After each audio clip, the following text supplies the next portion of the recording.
This is Inside Town Hall, a behind-the-scenes look at city government and the issues affecting you and your family.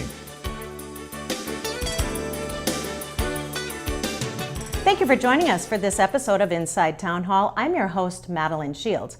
Coming up on the program, we talk about how the City of Sioux Falls is growing by leaps and bounds. We hear from City Councilor Rex Rolfing on a new city administration building in the works. We'll be back in just a moment.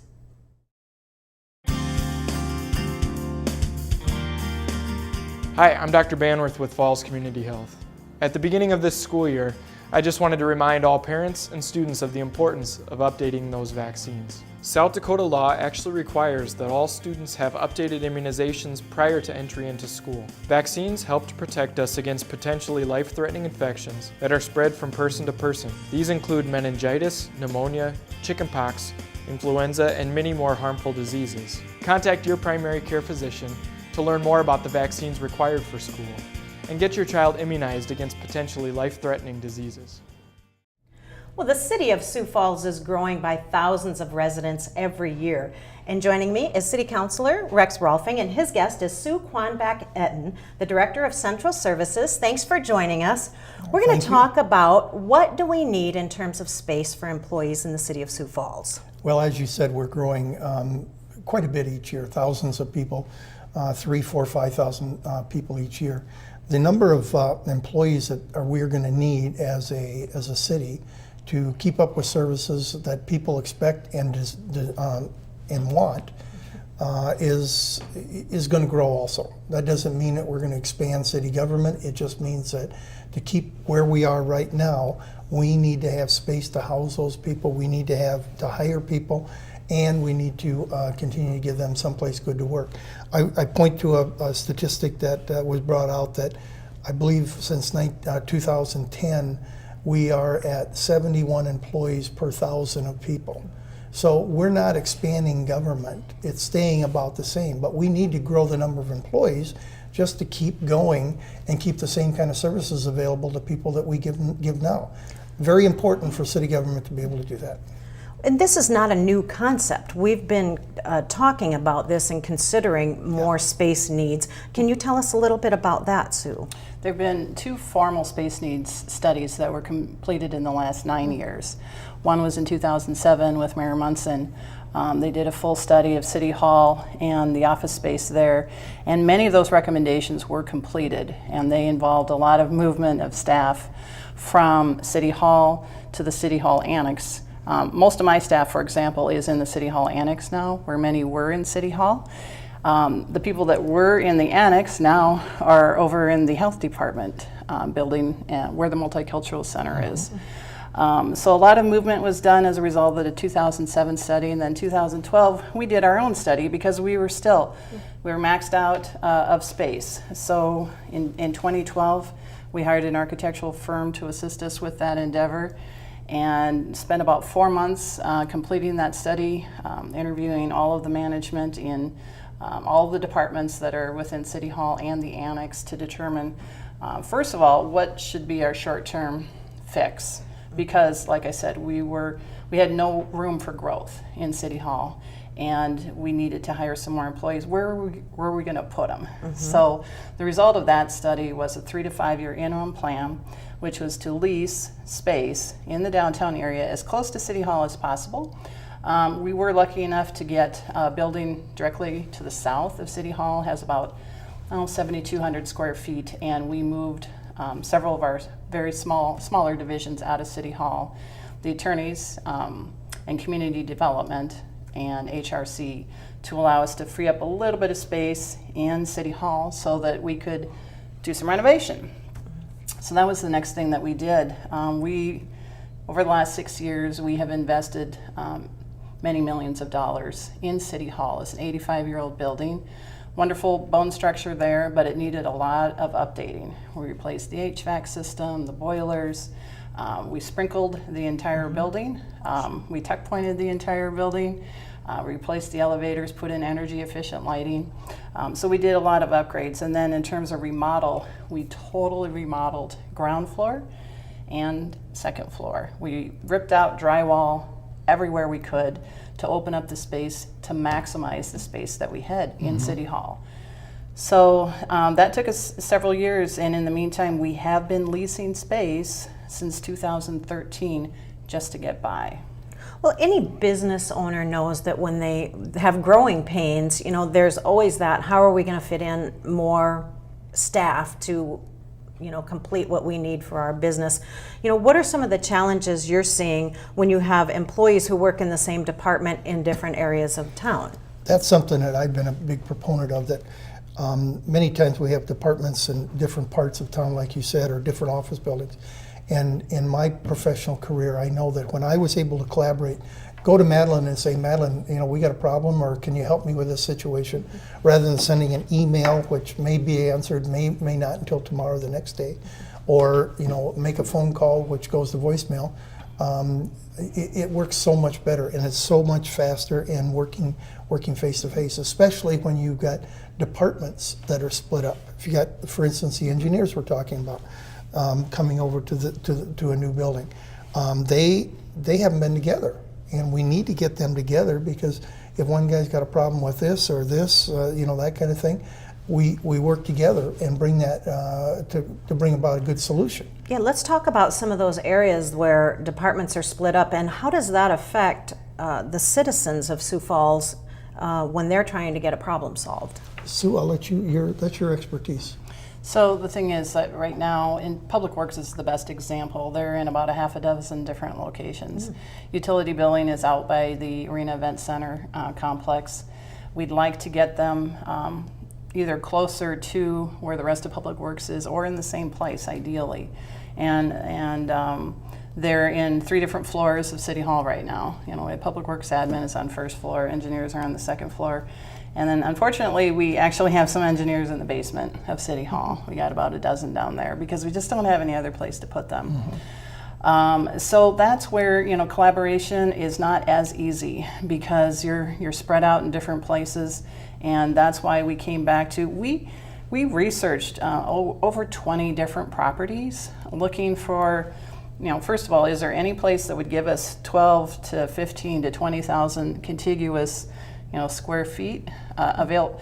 There just isn't in the downtown area, and it's not, we don't want to abandon City Hall. We love City Hall. Like I said, we just have made a lot of improvements to it, but we need something in addition to City Hall. So our thought is that, we did look at a lot of different lease space options, but that just doesn't make good long-term sense from a financial standpoint. Right. And it doesn't solve your problem of getting these departments back together. Correct. Is that true? That's exactly right. Well, let's talk about what is the solution, and that would be building a new city administration building. Where would it go? Who would it house? Let's first look at what led up to that. Okay. Because as Sue said, 2007, a study done, we need room. 2012, we need room. We've built out City Hall. We've purchased the annex building and moved some people down there. It's just down the street, but we've got full departments in there. Then we had to move the attorneys and some of HR and community development across the street to the south, and we leased that building. This is a natural, what we're talking about here is a natural progression. So when that happened, the mayor started working on some different things with the committee. Councilor Kiley and I were brought in fairly early on this process to give our suggestions, and then the group got together and came up with some project goals and things like that. And Sue, would you like to go through those so that we can people know that it wasn't something done already kind of thing? Sure, absolutely. Well, number one, and first and foremost, we wanted to prepare for growth. So as we said, we were maxed out of space in terms of City Hall. So the number one goal of the steering committee was to figure out how can we prepare for future growth. A secondary goal was improving service to residents, which is extremely important. As we've been talking about, you don't want people having to run all over town to find your services. You want them consolidated, and you want them in a convenient location. So whether you're going to get a permit, or you're going to get an inspection scheduled, or what have you, or you need to speak with someone in engineering, you want that in a convenient location. So that was a very important goal. Maximizing the taxpayer dollar, and as we've said, leasing doesn't make good long-term sense from a financial standpoint. So the more we talked about it and the more we vetted through ideas, the more we thought it makes the most sense to build rather than lease. The fourth goal was to strengthen department collaboration, as we've been talking about. You want to be able to have people there handy next to your team members so that you can speak to them. You have efficiency in terms of cutting down on drive time, having to drive across town to go to a meeting or what have you. And then our fifth goal was to improve employee work environment.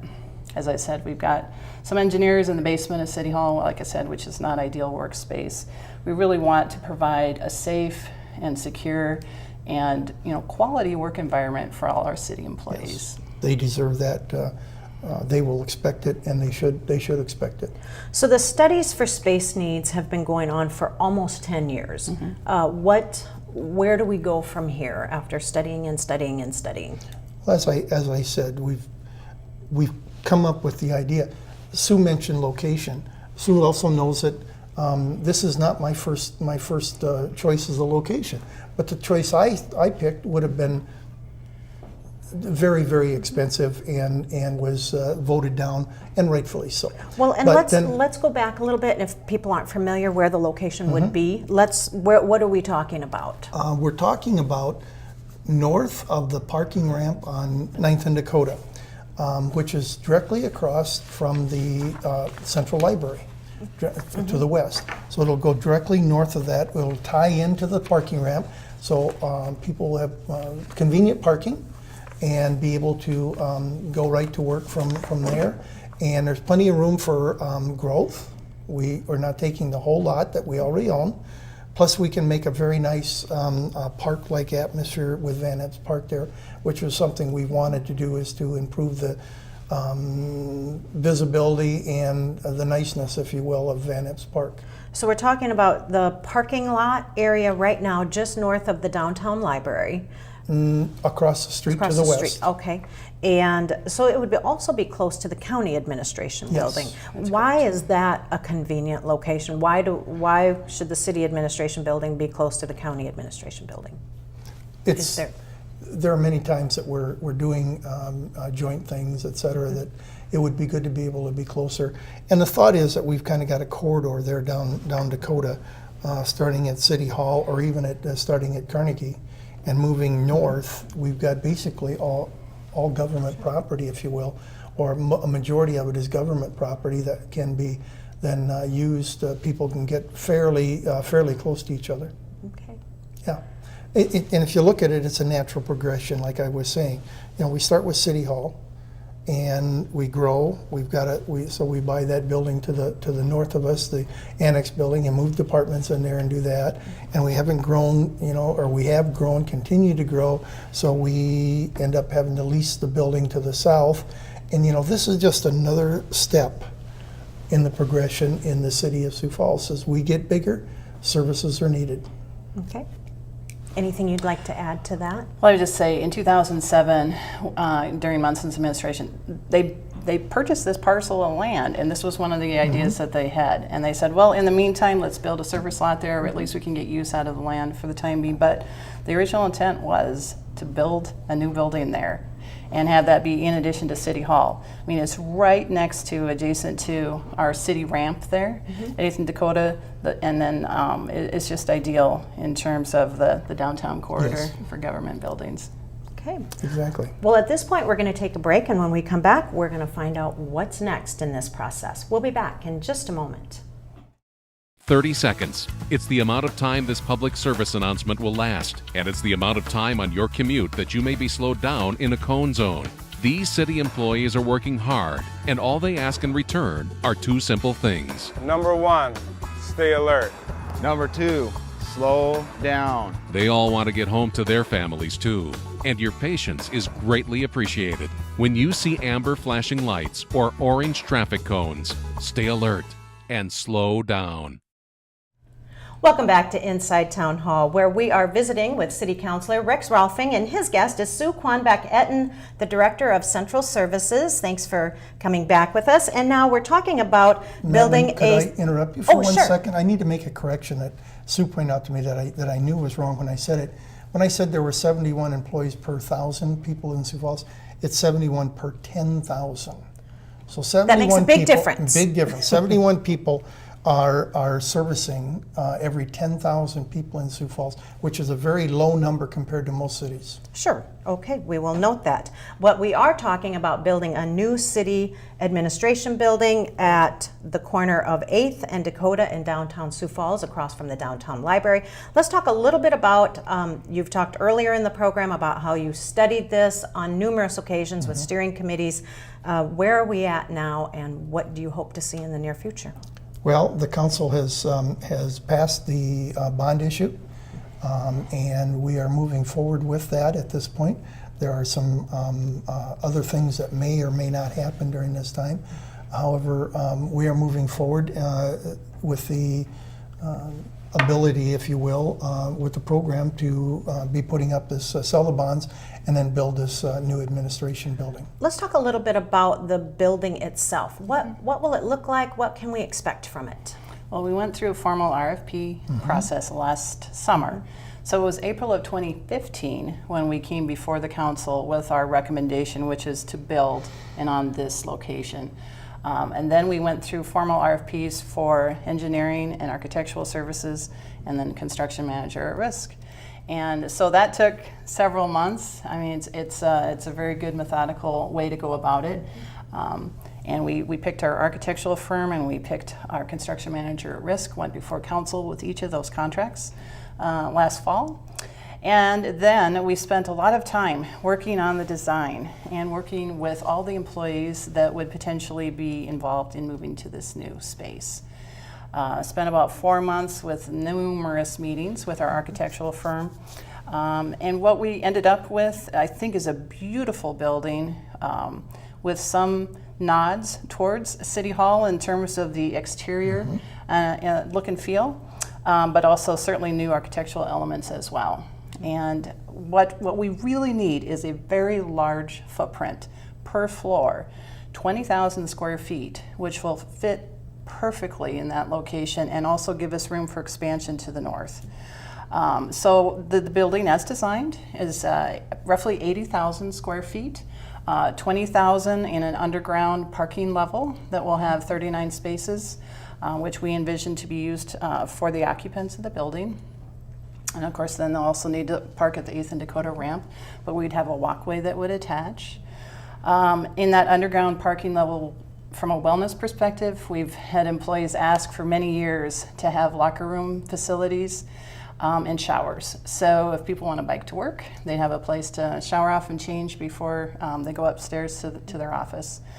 So that would be in the lowest level, and then we would start with 2 finished floors, 20,000 square feet per floor, with the open office concept. We would have a mixture of offices and workspaces for our employees. A third level, likewise, would be a shell to begin with, 20,000 square feet, but it would be finished off from the exterior point of view. And HVAC, et cetera, would all be set up and ready to go, but we wouldn't build out that 3rd floor until down the road when we need to. It's needed, yeah. And then we'd also have footings and foundations in place for a 4th level. So that's what would get us to that 80,000 square foot maximum space. We probably wouldn't need to build that 4th level for a number of years, but the footings and foundations would be in place to allow us to do that. Well, that was my question. Is there going to be room for growth? Because I don't anticipate Sioux Falls getting smaller, but only bigger as the city grows. Right. Exactly right. In fact, I was a proponent of making the foundation big enough, so we put 5 floors on it, as you remember, Sue. And I was informed that, again, I was wrong, because we have to build completely different for 5 floors than we do for 4. But remember, we have enough space to the north of that building to put on, I believe it's 10,000 square foot. It'd be a 20,000 foot addition, but it'd be 5,000 square feet per floor. Per floor. So another 20,000, like adding another floor. And that's land that you already own in downtown Sioux Falls. Yep. That's right. Or if the county decided they needed something, and this was an ideal location because we could do more collaboration, et cetera, that might be an ideal location for them to build out. And so there are many, many options, along with, as we kind of discussed, the Van Epps Park, turning that into a showcase for people as they come into Sioux Falls from the airport, as they're driving north to go to the airport. As you know, we've had a little bit of a problem there in the last couple of years, and by completing this project and also completing the revamping of Van Epps Park, we're excited to have a place for people to sit and have lunch or visit, that kind of thing, in a very nice park atmosphere right next to the annexes, or not annex, but the administrative building. How is this going to affect the quality of life for citizens in Sioux Falls if we have a new building that is in a central location? Well, number one, it'll give them one place to go in many cases, so that they don't have to be looking around, going to different floors or different areas of the city to get their business done. Secondly, I believe the figure was there are 500 people a week who go into the, or out to the area by the arena and Howard Wood to either pay or have a question with their water bills. That should be centralized, where they can talk to the right people, and if there's another problem with the water, et cetera, they can be talking to those people instead of driving all the way out there to do that. I couldn't believe that there were 500 people that they have contact with on an average every week. The other thing that'll be nice is there'll be a main street diet, if you will. Parking will be increased on Dakota in front of the building, so that people will be able to just pull right up and have adequate parking to come into the building without having to search around for parallel parking. It'll be diagonal parking going in there, and so that's going to be very, very convenient for people to be able to come in and do business with the city. As you see these artist renderings of this building, I guess, what does it make you think of as you've been doing all this studying since 2007? By think of what do you, what's your reaction to the look of it, the feel of it, and maybe, Sue, you've probably spent more time with this project. Yes. What's your reaction to seeing it on paper? I just think it would be a glorious location for both our employees and for the citizens. We want a building that we can be proud of. I mean, it's not a Taj Mahal by any means, but it's a good amount of space. It'll have lots of natural light, and that's important too in terms of airflow, and again, for the employees as well as for the citizens that come in and want to do business there. It's just down the street from City Hall, and the thought would be that we would almost empty out second floor of City Hall if we move all of the engineering staff over to this building. What that allows us to do is discontinue our lease, which we want to do very badly. So we wouldn't have to lease anymore. We could move those folks from the building to the south of City Hall back into City Hall where they belong.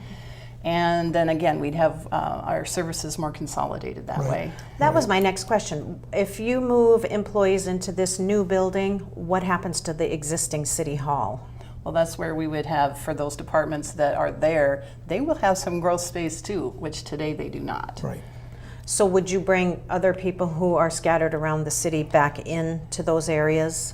Well, as you said, she's going to bring the attorneys and some HR and community development into those areas, and that'll take up what's there. I got a comment that Sue has done a wonderful job on remodeling City Hall.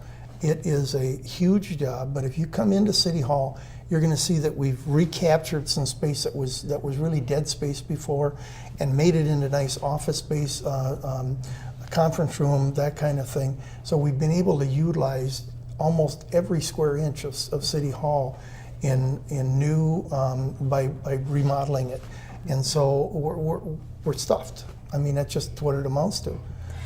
And there's also Carnegie Hall. Does this affect that building at all? It does not. So the employees and council that reside over at the Carnegie would remain in the Carnegie. Yeah. Is that adequate space for the employees that are there now? Rex, what would you think about that? for our space, it is. Now, parking, I'm not sure, and what is it, community development down there? There's affordable housing. Affordable housing, yeah. Right. And And actually, we just remodeled remodel that that. space for them too in Yes. the last 2 years. So we're able to capture, again, a little bit of an additional space by having more modern furnishings. So there's a little bit of growth space there. Right. And one of the things that I need, need to talk about is the quality of the buildings that we build. 85 years ago, they built City Hall, and it's a great structure.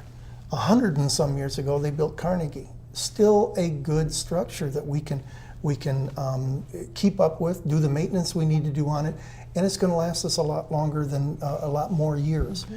That's the same kind of building that we're going to build here. They're not cheap to build, agreed, but I don't think we want a building that's going to last 30 years and we have to either tear it down or put a new facade on the outside or gut the inside because this, that, and the other thing isn't right.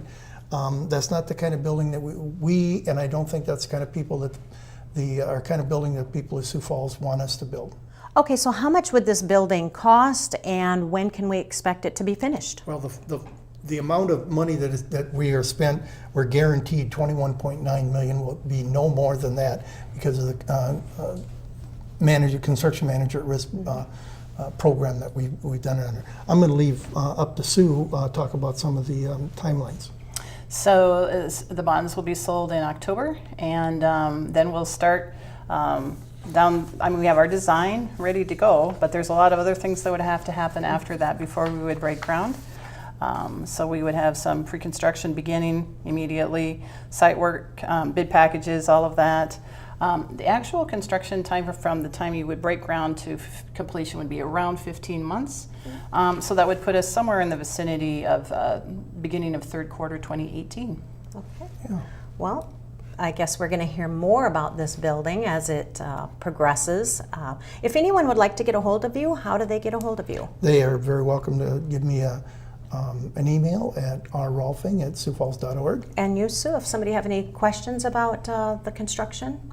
They can contact me via phone or email as well, or through the website. There's a contact us on the homepage that they can just utilize to send a message. All right. Well, thank you both for being Thank here you. for Inside Town Hall. Well, that's our time for Inside Town Hall. If you have any questions or concerns, or if you want to know about the latest happenings in the City of Sioux Falls, log on to siouxfalls.org. That's our time. Thanks for watching.